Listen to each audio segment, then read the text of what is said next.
I know the nigger. The employer must have some sort of punishment. I don't care what it is. If you'll let me tie him down by the thumbs or keep him on bread and water, that will do. All I want is just to have it so that when I get the niggers onto my place and the work is begun, they can't sit down and look me square in the face and do nothing. A Mississippi planter to a Freedmen's Bureau official. The language is what the language is. Let me find some way, or give me some way that I can punish these people so they'll do the work that I need them to do. We can see in this quote how politics, labor, and free will are intertwined. These are the themes for this week being beginning of the second week of lectures, although we're meeting on Friday. We'll be looking at the way politics and labor and free will are in the mix, as it were, throughout this particular era. We're moving this week from the very end of the Civil War, 1865, to about 1877, well, at least for this lecture, a period known as Reconstruction. Now, when thinking about Reconstruction,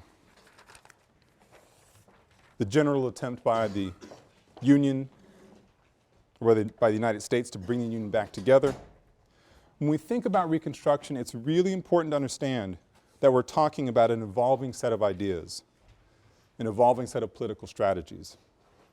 Now, I'm simplifying things when I say it. There's no doubt about it. But there is a real element of improvisation during this era, an experimentation as the country, at the federal level to the most local level, is trying to figure out how to heal the wounds of division. I want to map out for you the basic chronology of this era. And then I'll be moving forward in this chronology and then working backwards again back to 1865. So in November of 1864, Lincoln's reelected. By April of 1865, he's assassinated. Before he dies, however, and after his reelection, he starts working on plans to complete emancipation. He had already made the proclamation, Emancipation Proclamation in 1863, but he was concerned that after the war, there might be attempts to see or to interpret the Emancipation Proclamation as merely a wartime resolution and not something permanent. And for Lincoln, the die has been cast now. He's got to find a way to make emancipation permanent. And so he starts working with Congress and other individuals for the passage of what will become the 13th Amendment for the Constitution, to the Constitution. The first of three so-called Reconstruction Amendments. The 13th Amendment abolishes slavery. Again, making sure that the Emancipation Proclamation is more than just a wartime measure, that it would emancipate those people who are legally still kept as slaves after the Emancipation Proclamation. So looking directly at this slide, you're going to see Lincoln's assassinated in 1865. At the end of 1865, the 13th Amendment abolishing slavery is passed. You enter into phase of presidential Reconstruction, followed by Radical Reconstruction. Then you have the two other Reconstruction Amendments, the 14th, establishing the lines of citizenship and guaranteeing due process. The 15th Amendment, guaranteeing the right to vote that would not be mitigated based on your race or previous servitude. And by 1877, withdrawal of Northern troops into the Reconstruction. I wanted you to get this down in your notes so you understand the chronology that I'll be going back over for the rest of this particular lecture.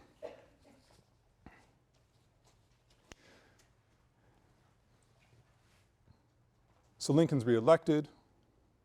He's building a plan, advocating a plan that would turn into the 13th Amendment, calling for a complete end of slavery in the United States.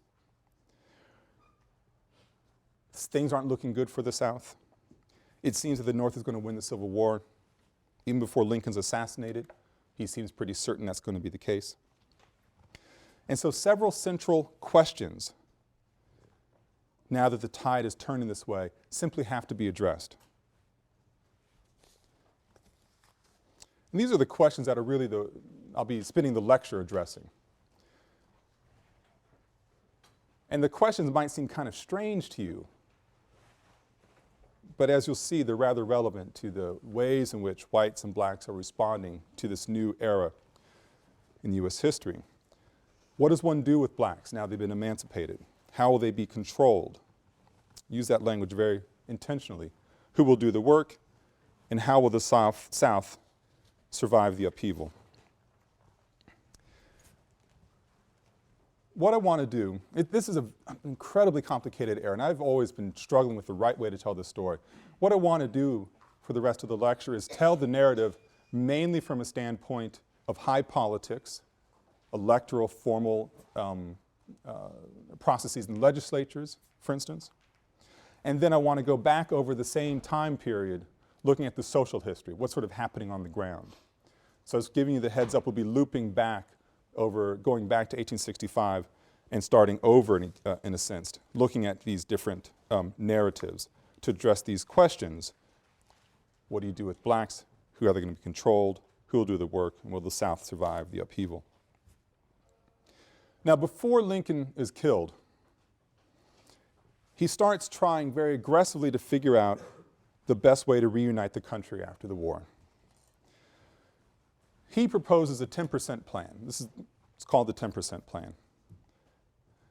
And the elements of the plan involve a pardon to all Southerners, except for Confederate leaders. They could not be excused. A pardon would be given to all Southerners who took an oath of loyalty to the Union and supported emancipation.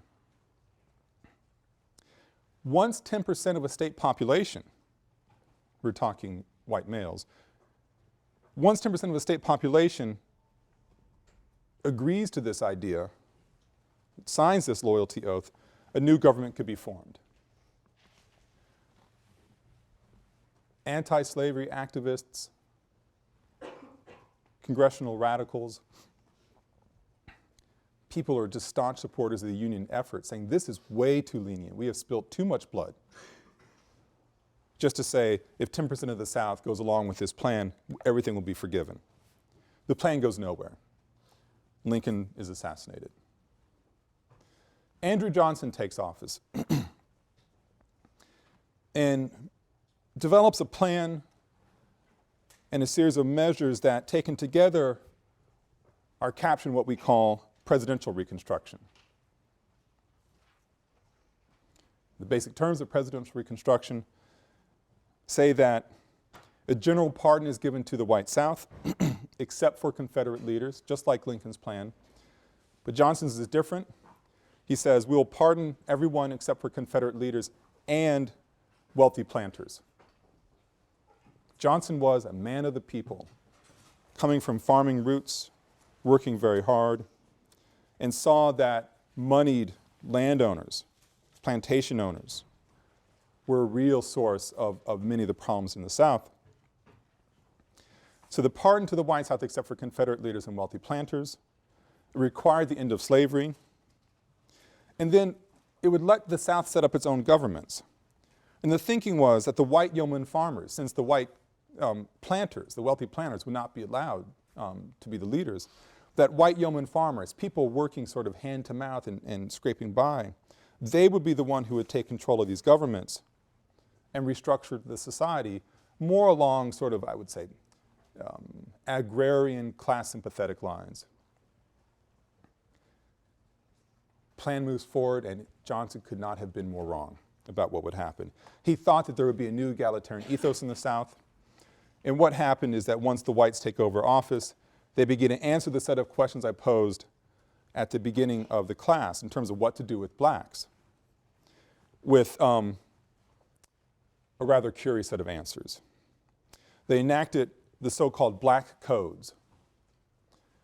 I'm going to skip over the black codes for the moment, say that for the social history part of the lecture, but they enact the black codes. The answer under Johnson that the white governments in the South provide does not look a whole bunch better than slavery for many African Americans. The Republicans in Congress, people who've been staunch anti-slavery advocates, are horrified at Johnson's plan. Lincoln's was way too lenient. Johnson's was stricter, but it didn't change the social order, as it turns out. And so Congress, the Republicans in Congress, they now control the Congress, sets about fighting Johnson at every turn.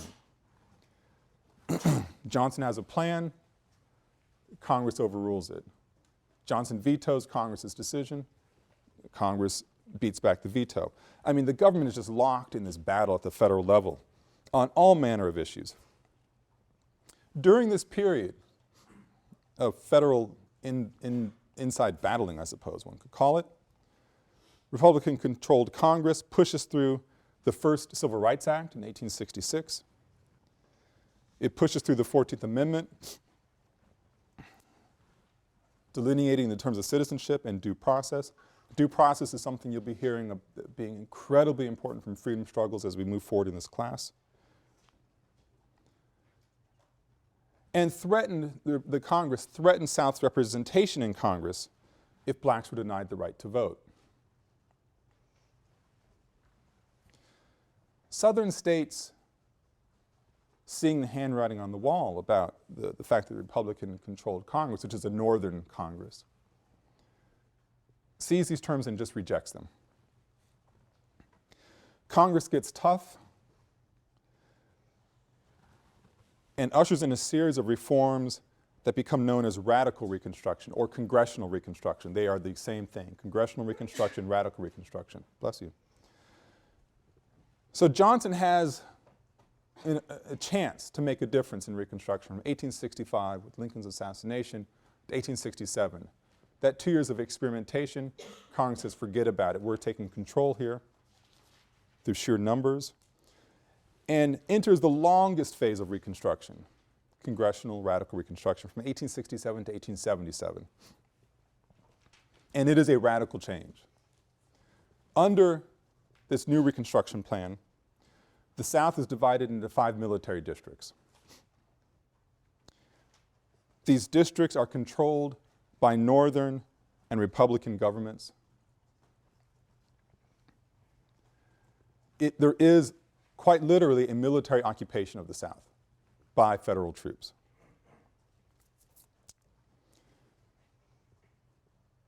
Congress pushes through the 15th Amendment in 1870, guaranteeing blacks, and this is black males, please understand, guaranteeing them the right to vote. If you've been a slave, doesn't matter. If you're black, doesn't matter. You have the right to vote.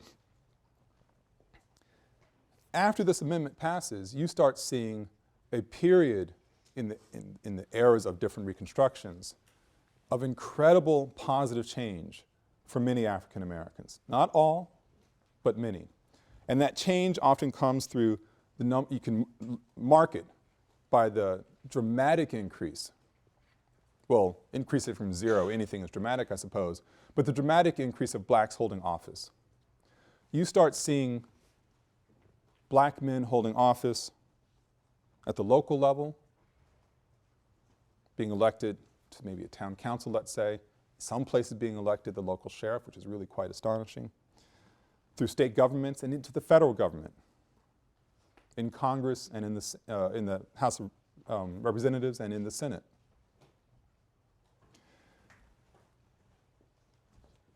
The change in representation, that there are blacks in government at all levels, is astonishing on many levels. What is even more astonishing, and I'll repeat this fact in about 10 weeks or 11 weeks, is that the number of black elected officials in the federal government, House of Representatives and Senate, blossoms during this era. At the end of Reconstruction, which I'll start talking about in the next lecture, those numbers start to evaporate. And the numbers do not return as far as federal representation of blacks coming from the southern states, does not return until Bill Clinton's elected president. This is a radical change. And it is so radical it could not be sustained, as we'll see. But for the moment, in 1870 through 1877, at the level of politics, electoral politics, it seems there is a real opportunity for change as far as representation. At the local, the state, the federal level. All of these changes, federal occupation, military occupation of the South, setting very aggressive terms about how the Southern governments could be reformed and readmitted to the Union, having blacks hold elected office. All of these changes tear at the social fabric of the South. What I want to do for the next bit is to start looking at these changes sort of on the ground, trying to help us understand the ways in which things had shifted fundamentally for whites and African Americans at the moment of the end of the Civil War. Now, as I alluded earlier to the question, what are you going to do with blacks? Central question of the era is what one does with blacks springs out of the fact that freedom meant different things to different people. Freedom meant liberation for blacks, and that part is obvious, certainly. For whites, at that moment of liberation, those who had slaves from small slaveholding households, 2 or 3 slaves to plantations, it means an immediate loss of labor. For blacks and whites, it means an immediate sense of profound instability in the social fabric. In a very curious way, it means for blacks a more dangerous situation, dangerous moment. Slaves' bodies, it's all right. Okay. Slaves' bodies had value. Literal value. You were property. If someone thinks you did something wrong, black person, and offends a white person's sensibilities, and the white person decides to strike me, hit me, hurt my body or something, that white person has damaged property that belongs to somebody else, and they had to make restitution. After the end of the Civil War, black bodies were, from a financial standpoint, they had no value. Now, I remember actually making the statement during a public lecture at a library during a series of lectures in San Diego, and someone got very upset with me. Everybody has value. I mean, yes, everybody does have value. I'm talking a literal dollars and cents. Black bodies don't have value after the moment of the end of slavery, and you can do what you want to with them. Freedom, you can't discount. It's important for African Americans, the moment of liberation. But profound instability you can't ignore either. Now, since the Southern economy is devastated after the war, during the war and after the war, since there's a loss of labor that is profound, white planters want a quick return to plantation labor. You got to get crops in from the field. And they understood that we don't have slaves anymore, but there's got to be a way to get gang labor reorganized, have an overseer. At the same time, white planters want this. Blacks who have been working on these plantations, for example, they've got to find a way to put food on their table, but they want to have economic autonomy via land ownership. They want to have their own farms. White farm owners want blacks to sign labor contracts to commit themselves to work on the farms. Blacks reject this, saying they expect the federal government to help them out. They expect the federal government to redistribute land. So you have these really intense conflicting expectations that are directly related to conflicting senses of what freedom meant. And if you look at some of these items on the screen here, I'll start talking about them. You'll start seeing where these expectations come from and why they would be so conflicted and complicated. Now we're back in 1865. Johnson's the president. He wants to see the Southern economy back on track and wants blacks back to work immediately. The question is how to do it. He allows Southern governments to reestablish themselves under presidential Reconstruction guidelines. And once they do, a lot of these white governments start answering the question of what to do with blacks and establish black codes. Now, black codes were a series of state-level laws aimed at answering the question what to do with this newly freed population. There wasn't a single set of black codes. They range broadly. Some are more strict than others, but they're just taking together a series of legal concepts that are seeking to create a new labor system that essentially put blacks back to work. Now, you look at the codes, you'll see they authorize blacks to acquire property, something blacks certainly wanted. It authorized blacks to marry, something they were not allowed to do when they were slaves. It authorized blacks to make contracts, sue and be sued, testify in court against other blacks, mind you. All of these things are essentially brand new. So the black codes, on the surface, at first glance, seem to be a way of trying to give blacks some citizenship rights they didn't have before. But you look a little more closely, you'll also see many other guidelines that make it clear that the black codes are about labor stabilization. Now I'm lumping all these things together here. Some state codes required all blacks to have an annual proof of one-year labor contracts. Basically, you had to sign up saying, I'm going to work this plot of land at this plantation, I'm going to work in this shop for the next year, and I won't leave. If you leave the job, you sign that contract, you leave the job before the year is up, you will lose all wages that you had earned up to that point. And you might be subject to arrest by a white citizen. Now notice, I'm not talking about the white chief of police or deputy. Be arrested by a white person walking down the street. He says, you know, you're not working the way you should be working. You clearly should be on that labor contract, and what are you doing here?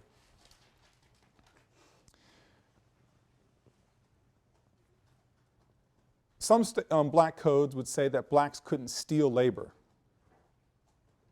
or else they risked a $500 fine. And then, I mean, a ridiculous amount of money. Now, stealing labor, that could be interpreted as not working hard enough, or that could be interpreted as, when you're working this plot of land, saving a little bit of that part for yourself. Not maximizing the return on the investment, essentially, that white property owners had made. If you steal labor, you could be fined $500. In other states, blacks were forbidden to rent land in urban areas. The notion is, if you have them closer to a city, you might have critical masses developing, African Americans or property owners, or at least renters. They might be able to develop their own economic opportunities through informal networks. Essentially, allowing blacks to rent property in towns gave them too much autonomy, the fear was. Black codes forced black women back on farms. This way they would not be seen in public spaces. This was all for the good of the woman. This is for the black woman. They should really be in their natural habitat. This would have been the language of the day, by the way. Black codes regulated sexual behavior. You could not dress a certain way. You could not be out at a certain hour. Black codes would address vagrancy, idleness, rude gestures, mischief, preaching the gospel without a license, and so on. I mean, incredibly vague. If you're just kind of hanging out, you could be in violation of a black code. If you're up to no good, being mischievous, violation of a black code. And all of these could lead to fines or involuntary plantation labor. Black codes forced apprenticeships on black minors, black young people, not minors, minors. They would have to work without wages. It's mainly orphans or children of poor parents. Many of the black codes said that blacks could not hunt or own weapons. This is a very important limitation because you're in the rural South. You shot your food. But the idea was we start giving blacks guns, they may not shoot food, they may shoot us. So blacks can't hunt or own weapons. So you take all these things together, and again I've lumped many different states' black codes here. It's clear that while everyone wants the Southern economy back on track, I mean everybody does, there's no rational way of justifying doing it via the black codes. And so fairly soon after they're being established, sometimes in less than a year, these black codes are declared illegal and are eliminated. So we're talking about a brief moment in time. This sort of underscores the notion of we're at a period of improvisation and experimentation. We'll try this until we're told it doesn't work any longer. In the place of the black codes, a new labor system develops. This one was much more explicitly focused upon labor instead of all the morality issues that you see in the black codes. And this new labor system that becomes incredibly successful for what it was is called sharecropping. Sharecropping revolves around credit. The whites own the land, the tools, the seed, but they didn't own the labor. That's what blacks controlled. So blacks could use the land, the tools, and the seed, but they did not get paid in cash. Instead, they would rent the whites' property and their tools, etc. In order to get the seed, they'd have to go to the company store for their purchases. And the store would be sort of like Durfee's, exorbitantly priced. So, if a bag of seed on the market, I'm making up the numbers here, might have cost $1. At the company store, maybe it's 3 credits, 3 units or something like that. So sharecroppers were paid for their food, their seed, etc. with their shares, their portions of the crop that they were growing and later harvesting for the landowner. At the end of the year when the crop in question, let's just say it's cotton, which it would have been for a tremendous amount of this system. When the cotton is taken to market, the cotton that black sharecroppers had planted and harvested, they would not be able to go to market with the cotton crop. The landowner would go there, or his business manager, and he'd sell the cotton at the market rate. And he would come back and make a declaration of how much he was able to get for this, settle the accounts privately with the landowner, and the landowner and the laborer then settled their accounts. And then a funny thing happened. Almost inevitably, at the end of the year, after the planting cycle, when the crop was sent to market and they came back with the money for it, they looked at the balances, and blacks owed money to the sharecropper every year. Let's just say, again making up numbers, that if I'm a sharecropper and I spend $1,000 at the company store to rent the equipment or buy the seeds or whatnot for my plot of land, I get this amazing crop, it goes off to market, come back, and the guy said, you know what? I was only able to get $900. I now owe $100 to the landowner. What this meant was, I'm stuck, because it is illegal to skip out on your debts. So the sharecroppers were required to go back to work for the same person in an attempt to eliminate the debt. So you have another, and the cycle just keeps repeating itself. You never get out of debt. You're always working the land. What this meant is that, maybe you aren't being whipped by an overseer, but you are in perpetual servitude as far as your labor and debt is concerned to the landowner. You can't escape it. Sharecropping works like a charm. It really begins in earnest in the mid-1860s, or the later 1860s. It is still popular in the South through the 1940s. only with systematic mechanization of farms do you have sharecroppers being relieved of that particular economic cycle. So white attempts to answer the question of what one could do to get blacks back to work revolved around various attempts, whether it's through the black codes or the sharecropping system. They revolved around various attempts to recreate slavery, but with a different name and a slightly different nature. I mentioned before, thinking about freedom from blacks' perspective also meant labor instability. This is why the black codes are so draconian. This is why there's such emphasis on you can't escape debt. This was a way to control blacks. Now remember, blacks had expectations too after the Civil War is over. They wanted their freedom. They got their freedom in a literal sense. There's no doubt about that. But there are also expectations about land ownership, that they would have land they could work themselves. And there are expectations the federal government would be the entity to help blacks navigate their arrival to full citizenship rights and property ownership. And these expectations grow out of the Bureau of Refugees, Freedmen, and Abandoned Lands, and out of Field Order 15. The Bureau was established, the field orders enunciated, black codes enacted all at the same moment. So these are overlapping narratives.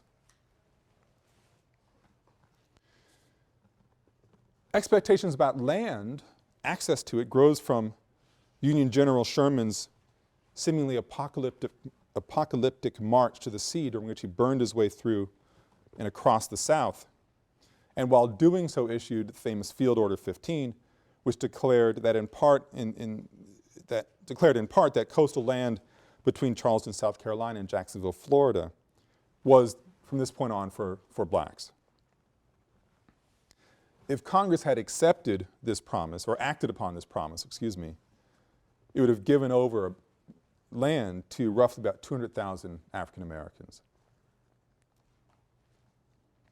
The Field Order declared in 1865 doesn't redistribute land, but there is the expectation that the government is going to do so through the likes of violence, perhaps, with General Sherman, or through an orderly attempt at giving assistance, and that's through the Bureau of Refugees, Freedmen, and Abandoned Lands, more often known as the Freedmen's Bureau.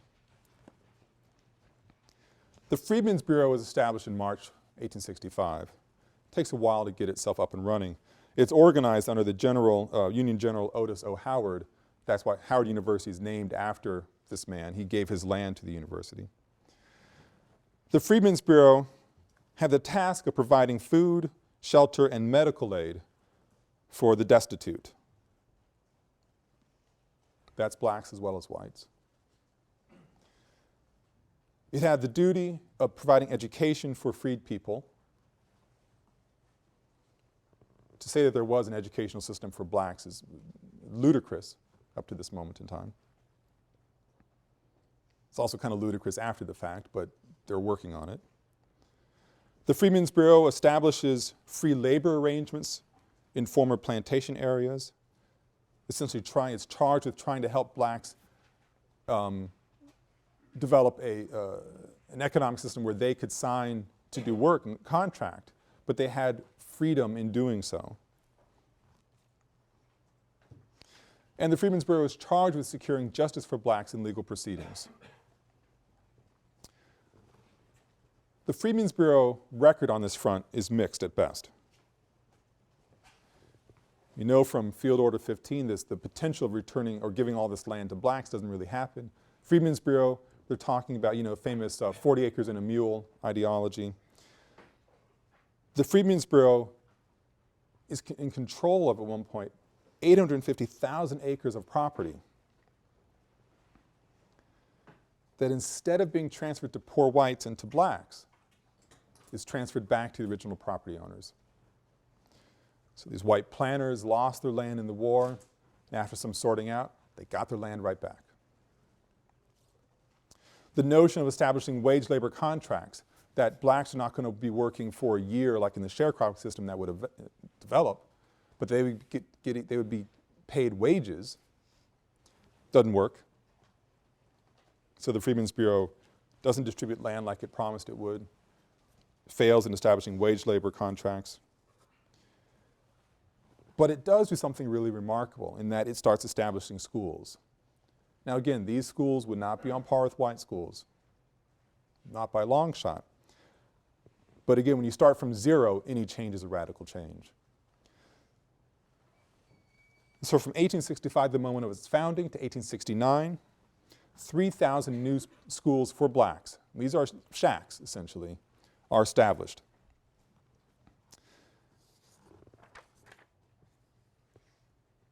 So the Freedmen's Bureau seems to, at least on one level, be doing something right, making a real change.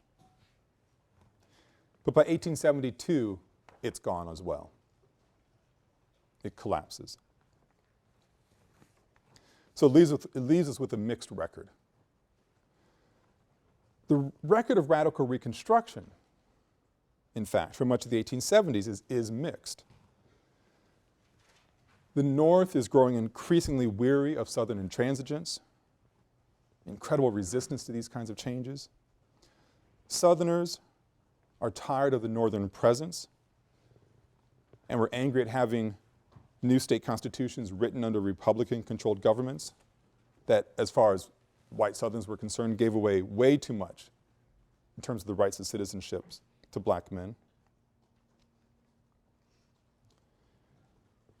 This period of sorting out, of radical changes at the electoral level that are highly positive for African Americans, there's no debating that are of mixed success on the ground for the great majority of African Americans, but clearly it's better to be free than slave, despite all the dangers that are incumbent with it. It is a period of incredible stress and resentment, and of different ways in which whites try to assert control. What are we going to do with these blacks? Who's going to control them? One of the first answers was the establishment of the KKK, the Ku Klux Klan, established in Tennessee in 1866. You didn't need the Klan prior to emancipation, but as far as many whites were concerned, you needed something like the Klan after. Klan members would go after white Northerners who are holding elected office, would threaten them with assassination and assassinate some of them, would go after Jews and Catholics, and certainly went after blacks as well. Klan forms in 1866, but remember, this is a period of military presence from the North and the South, and under General Grant, the Klan is wiped out within 2 years. For a while. But even though the Klan is wiped out, you can see through this era, 1865 to 1877, rising tides of resentment, chafing by white Southerners, rising tides of I guess one might just say impatience by black Americans, saying, when are we going to have a real change? And real change did come, but not in the way that African Americans had hoped. 1876, it's a presidential election. The two men left standing are Samuel Tilden, a Democrat, and Rutherford B. Hayes, a Republican. Tilden wins the popular vote, but the electoral vote was unclear because the results from southern states were so contested. Sounds like recent history, in fact.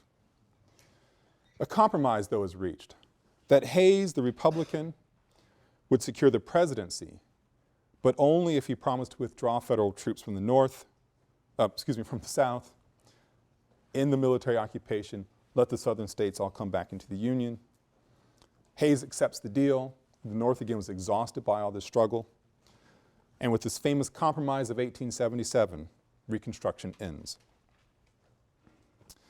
Now, with the end of Reconstruction, we hit a new period of American life, generally referred to as redemption. When the white South shall rise again, they will redeem themselves.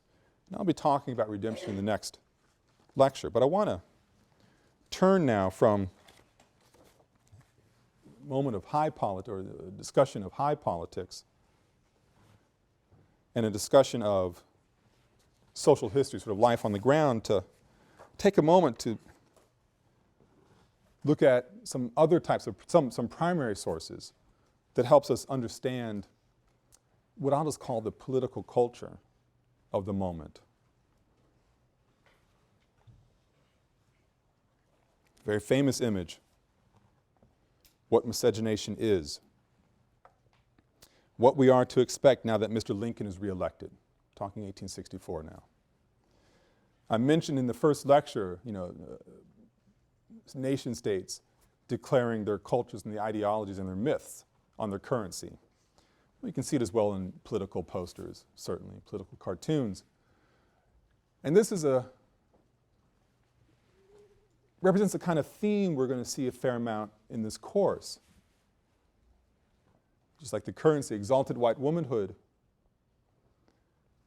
And in this case, a caricature, very dark-skinned caricature of an African-American man.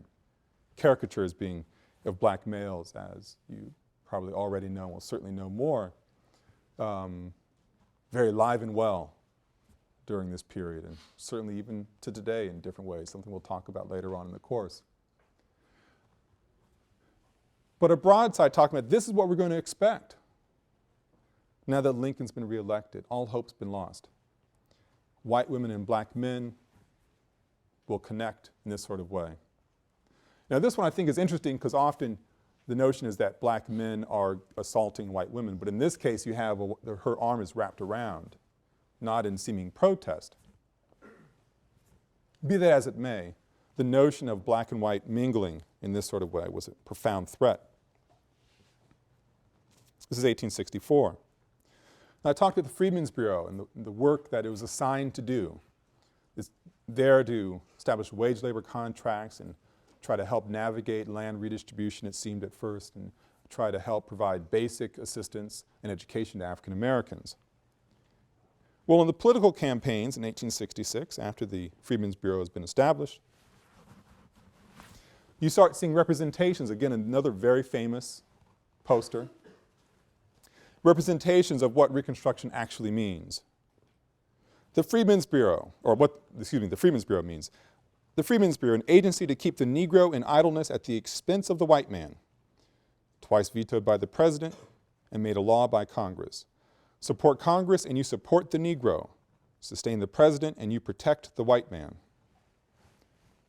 Another caricature of an African American in tatters, because doesn't really need to be dressed well, doesn't really care. Barefoot, idle, happy as can be. A white man looking on, working very hard, trying to earn his keep, do the right thing. Now, aside from this being a very famous poster, sort of capturing the sentiment or resentment about the Freedmen's Bureau being there to assist the lazy African American, this is also important to highlight the ways in which these narratives appear in surprising places and ways, or at least ways that we today might think are surprising. This is a campaign ad, not in Alabama, not in Mississippi, but in Pennsylvania. It's an ad regarding an election in 1866, pitting John Geary, Republican, against Heister Clymer for the governorship of Pennsylvania.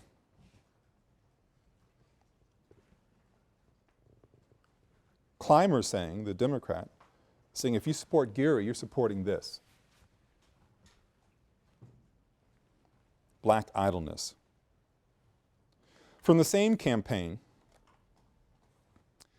I mean this is dramatic, I think pretty dramatic as well, but you see the notion of caricature and ideals of white beauty, but in a different sort of way in the same campaign, another broadside. Pretty direct here. Clymer's platform is for the white man. Geary's platform is for the Negro. Read the platforms. Again, if you're supporting Geary, represented here by the grotesque representation of a black male, If you're representing gear, you're representing all of those things that are wrong about excess, idleness, illiteracy, sexual aggression, all these things that are associated with black male, especially in this case, black male behavior.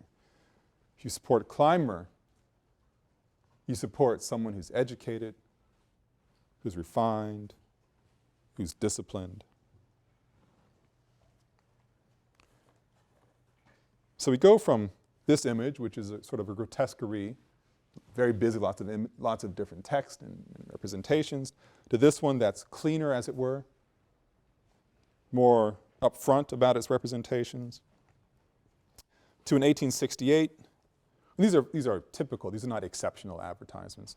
In 1868, in the Democratic presidential primary, New York Governor Horatio Seymour, who was the governor of the state during the New York City draft riots and who did not pursue the draft rioters, the Irish who burned parts of the city and attacked and killed people and attacked the military, he didn't punish them, and he's a Republican now, and people thought that he was a traitor to the Union Army, or to the Union, in support of the Confederacy.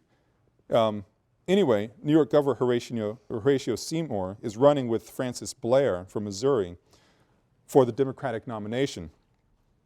And they announced their ticket. Couldn't be more simple. Our motto, this is a white man's country, let white men rule. So you see a range of images here that have been popularly distributed.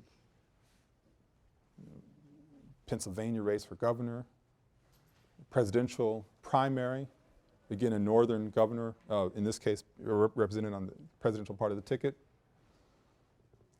A language, a visual language, and sometimes just flat out words, of course, making it clear that this era of transition is not an easy one, that there's intransigence in all different corners, in all different regions from different perspectives. And if you're thinking I'm overreading these things, let me just show this last image that sends a message to Northerners who are coming down to save the South, take over the South, occupy the South. Carpetbaggers, people who would load up their things in a bag from the North, come down to the South and set up a government, set up a business to take advantage of Southern resources. Certainly a lot of them did. The South had an answer for these people. And you would see posters up on, plastered onto a tree or a wall that would simply say this. This is the nature of the sort of visual conversation, if you will, of this moment in time. A period of tremendous sorting out, a period, it seems, of incredible possibility and hope as far as the elected realm is concerned for African Americans, a period much more complicated on the ground for African Americans and for poor whites, certainly. A period of growing or sustaining intransigence by white elected officials in the South, and a period where white elected officials in the North aren't quite certain about this whole period, this whole idea of trying to reconstruct the Union along these terms. The answers that I posed at the beginning of the class were answered, the questions I posed at the beginning of the class were answered through these narratives, and we'll see some more answers when we resume class the next session to talk about redemption. Thank you.